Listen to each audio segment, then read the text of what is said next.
Hello, mamas, and welcome to the podcast or the YouTube channel, wherever you're watching this on. Thank you so much for popping in. This episode for me is a little impromptu, so bear with me while I go through the flow of explaining it. I'll try not to tangent and keep on track as much as I can. So essentially, you're probably here because you have interest in our 6-week pregnancy yoga series. So I'm really excited that you're here and I can't wait to break this down. I've been really keen to break this down on a podcast, explaining my method to my madness as to why we do this 6-week yoga series. So this 6-week yoga series has been functioning in person for about 3 years now.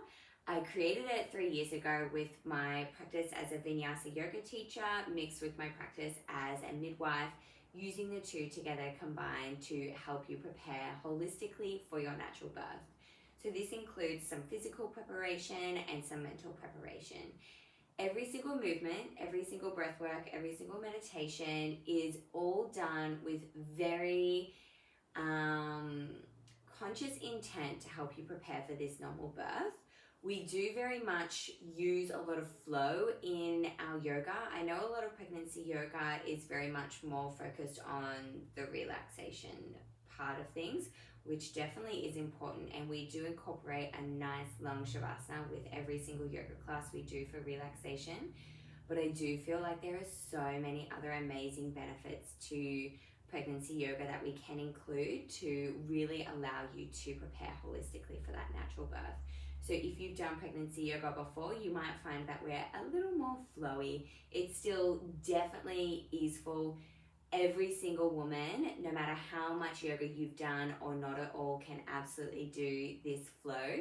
In fact, so many of my mamas, about 50% of them actually come through our pregnancy yoga and it's the first time they've ever done yoga before. So you definitely don't need experience to be able to do our pregnancy yoga here at Natural Birth Co. Now, we've been doing this 6-week yoga series for about 3 years now in our in-person studio, which has changed a couple of times over that 3 years.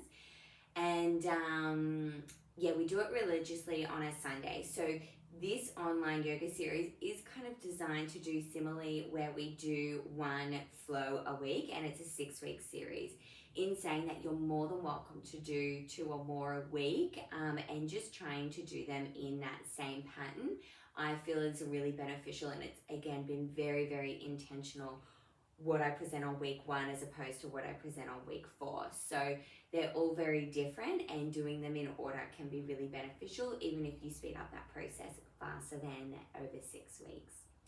So let's get straight into breaking down the 6 different focuses. I'll tell you what they are, and then we're going to go deep into each one and the intent behind them. So week 1, we do body balancing. Week 2, we do an intuitive flow. Week 3 is hip mobility and glute strength. Week 4 is labor preparation. Week 5 is restorative flow. Week 6 is pelvic floor awareness. I don't know how I counted 7 fingers then, but there's 6. So let's start with our body balance. So body balance, we actually have a full workshop on body balance itself, but we do definitely focus on body balance in week 1 of the pregnancy yoga series. So body balance is something I'm incredibly passionate about. I created body balancing, the workshop, which is then turned into this yoga flow as well, with the intent to avoid things like failure to progress and obstructed labor. So essentially what that is during vaginal birth, sometimes women are diagnosed with one of those 2 things, failure to progress or obstructed labor. And what that essentially is 1, baby's not moving down the pelvis anymore. Labor continues. The contractions are contracting baby. However, baby's head is not descending through the pelvis. That's an obstruction, and usually that happens because there's an obstruction within the pelvis. 2, the next thing is that the cervix itself isn't opening. Labor continues, and you might find time after time that cervix isn't opening more than whatever it was last time. Say it might be stuck at 6 centimeters dilated. So those 2 things are really the majority of the reasons why women here in Australia will go to have an emergency cesarean section and or an instrumental delivery, which is a vacuum or a forceps. And they're two things, those two things I find just so avoidable from this perspective of body balancing. So, sorry, that's a bit of a tangent, but let me get straight into it. Body balance is where we balance the ligaments and muscles that surround and are within the uterus and the pelvis. Balance means not too tight, not too loose, just the right in the middle. Our ligaments have two main roles when it comes to pregnancy and birth. That is to, one, encourage baby into the optimal position for your individual pelvis to start labor in. And two, is to guide baby through flexion, which is chin to chest, and rotation as they descend their way through the pelvis during labor. When these ligaments are balanced, they do those two roles really well. When they're out of balance, they can guide baby into a suboptimal position to start labor for your individual pelvis. Now, who knows what that position is? You're not going to know that until after labor. And two, it can actually create obstructions within the pelvis. So you imagine there's this birth canal that baby's got to be able to navigate through the pelvis. If we have ligaments that cross throughout the pelvis, which there's plenty, including the pelvic floor and the uteral sacral ligament specifically that we target in our yoga and our body balance workshop, if they are tight, they can literally create these obstructions through that birth canal, so it can act like a gate. The gate can be closed and baby is trying to push past, but there's a half a gate closed through that birth canal. Or if it's balanced, it can be beautifully open and baby's head can push that gate out of the way, and that gate will guide baby to flex and rotate its way effectively through your individual pelvis. So that's what we really focus on with our body balancing, is balancing these ligaments that have a specific impact to baby's position and baby navigating their way out through the pelvis. So passionate about body balancing. It's absolutely essential for a normal birth. Now, week 2, intuitive flow. Our intuitive flow is really designed to help you as a pregnant woman tune into your intuition. Now, I believe pregnancy and birth is probably the most intuitive time of your life. Throughout day to day, we are often encouraged to silence our intuition. We are often encouraged to make logical decisions all the time. Always analyze the stats, the facts, the logic, and ignore our intuition in normal day to day, which can definitely have its time and place for sure. However, pregnancy and birth is such a time to re-tap in to that intuition. Pregnancy and birth doesn't necessarily make logical sense all the time. How we move in labor is so intuitive, and we cannot try to analyze and logicize everything that we feel in labor, telling us exactly how to birth. You have to be tuned into your intuition. You have to be able to descend out of your logical mind into your reptilian brain and follow the intuitive movements, the intuitive breathing, the intuitive feels throughout your labor to birth naturally. So in this yoga flow, we really practice rekindling that relationship with your intuition and reawakening that. And honestly, that is so helpful to our mamas that go through natural birth co, and then they go through birth, and afterwards they'll say bits and pieces that they were doing and how they just intuitively moved in these certain ways that really allowed baby to come down, or allowed that pressure in the bum to start, or allowed, whatever aspect of birth they were going through, allowed the waters to break. All sorts of different things that are really put down to them intuitively connecting with their bodies. And it can be quite hard to do that. I personally find the best way to intuitively connect with your body is through movement, through really conscious and aware movement, which we very much practice throughout all our classes, but week 2 is specifically focused on intuitive movement. So week 3, we go into hip mobility and glute strength. By hip mobility, what I mean is creating mobility in the joints within the pelvis. These are the sacroiliac joints, which are at the back, either side of the tailbone, and the symphysis pubis joint at the front, really creating mobility in these joints. Now, mobility comes with movement. The more we move these joints, the more mobile they are, the more flexible they are, the more lubrication we create, therefore the easier these joints move. when baby descends in the pelvis, that symphysis pubis joint at the front stretches so wide. The sacroiliac joints at the back have so much mobility that the sacrum actually lifts out of the pelvis by about 2 centimeters. Baby's head is literally descending, pushing that sacrum out of the way, like a gate that I mentioned earlier, to create space in the pelvis for baby to descend. Now, this happens so much easier in labor when there is already mobility in the pelvis.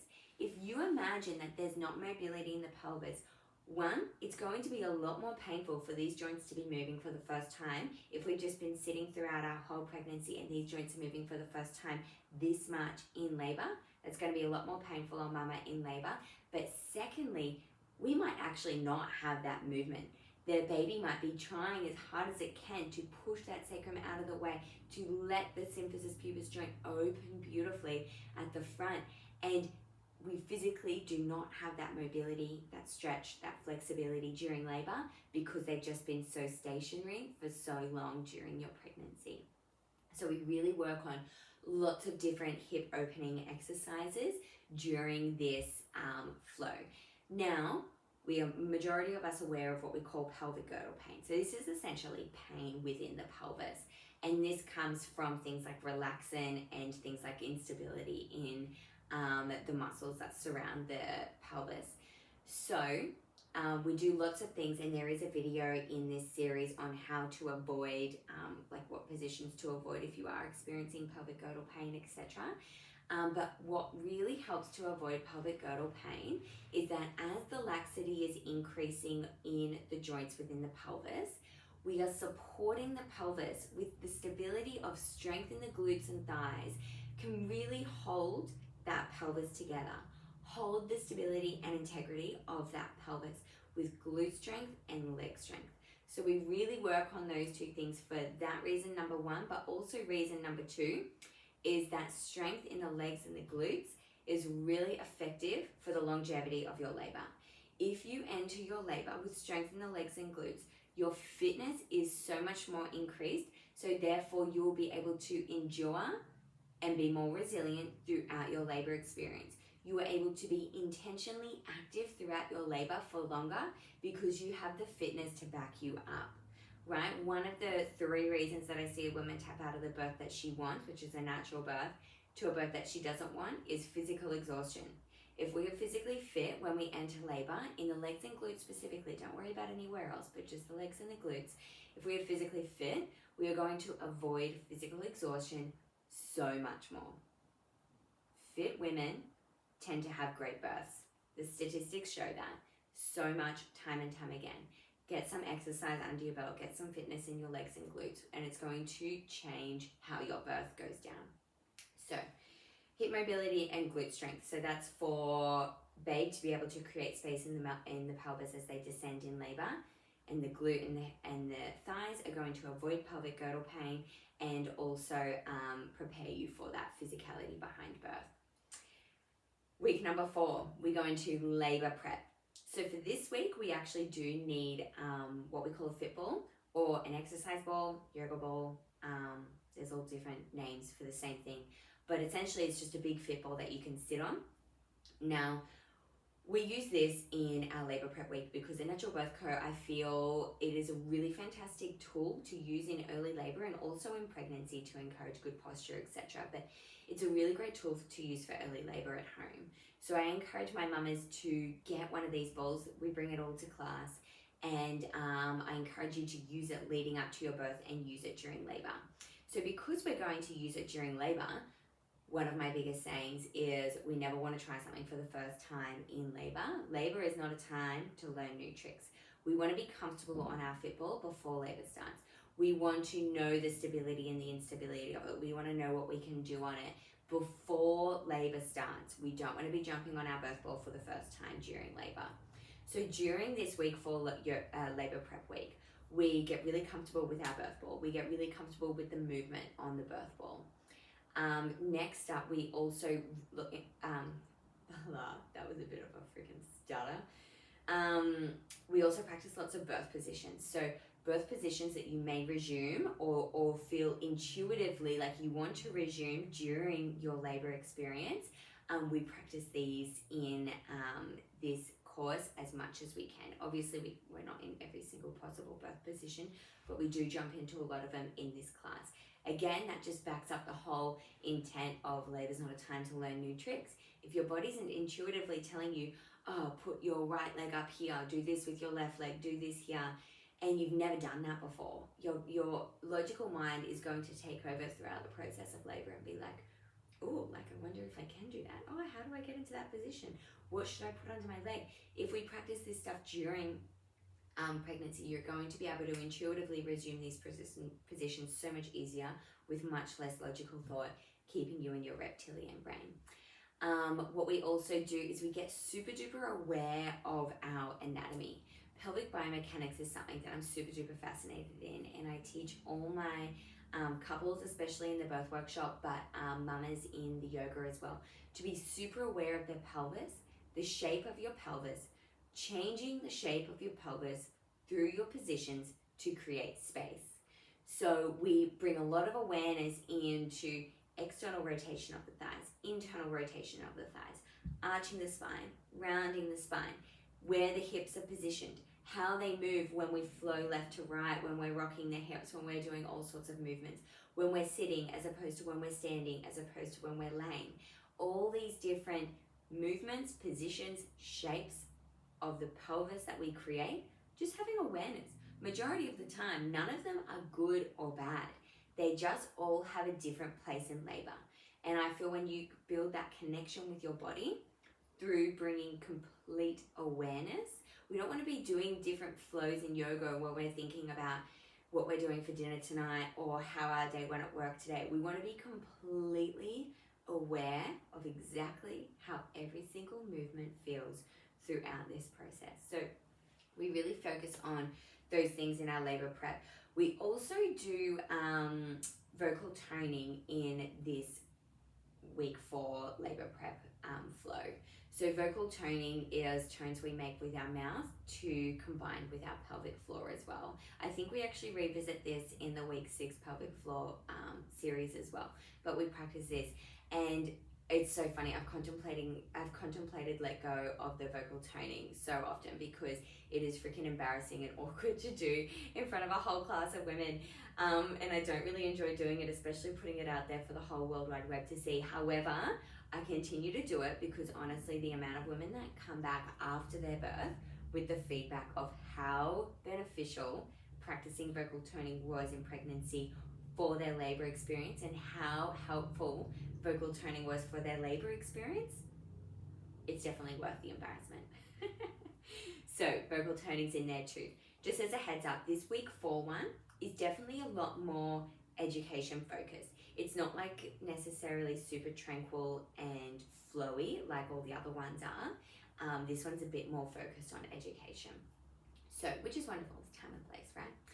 Then we get into week 5, which is our restorative flow. Restorative is very cruisy, easeful. It's almost crossed with yin. It's very yinny restorative. So this one is pure relaxation. And yes, the positions that I've chosen are very intentional with creating space in the pelvis, creating mobility in the pelvis, balancing the ligaments and muscles that surround the pelvis. But we don't really go into it super educationally. We're very much there to relax, breathe, connect with our body, connect with our breath, connect with our intuition, and connect with our baby. Tune in, go inwards. So that's very much our restorative flow. Now, our pelvic floor awareness is so amazing. In our in-person studio, we actually get our favorite women's health physio, Caitlin from her Full Stop Women's Health, to present this flow. But I do it in this one, and it is just so good. Pelvic floor awareness is so important, and it's actually a journey I've been on myself a fair bit, figuring out what the pelvic floor is, where is it, and then kind of logically knowing where it is, but then trying to turn it on. My mind is saying turn on, and my body's just relaxation. So finding that pelvic floor, first of all, is what we really focus on in this class. finding that pelvic floor. Once we've found it, how do we connect with it? How do we create that neuromuscular connection to one, contract it, but two, more importantly, relax it. We really focus on contracting postnatally in mums and bubs, but in pregnancy, relaxation of that pelvic floor is absolutely imperative. The pelvic floor, in regards to body balancing that I was talking about earlier with the obstructions within the pelvis, the pelvic floor is the number one offender of creating an obstruction within the pelvis. A tight pelvic floor is a closed gate in the birth canal. So we really need to let that pelvic floor be soft, relaxed, open, and wrap around baby's head beautifully during the process of labor. So that's what we really focus on during that class. We connect it with our breath, we connect with it with our bodies, and we do practice a bit of vocal toning, as I said before as well, because that vocal toning is the relaxation of the vocal cords, and that has a distinct neuromuscular connection with the relaxation of the pelvic floor. When one's loose, as is the other. When one's tight, as is the other. Amazing. So that is the summary of our 6-week yoga flow. I really hope that brings a bit of insight into why we do what we do and how we do it. I'm super duper proud of it myself. I absolutely adore it. The mamas, it's their favorite class during the week. We have obviously lots of other classes on, but the Sunday yoga classes are always fully booked out because the mamas really love and get a lot of education from these Sunday yoga flows. And you guys have been asking me for so freaking long to get it online. So I'm super stoked that it's finally here, and I'm super excited to share it with you guys. And I can't wait for you to get the amazing benefits from it.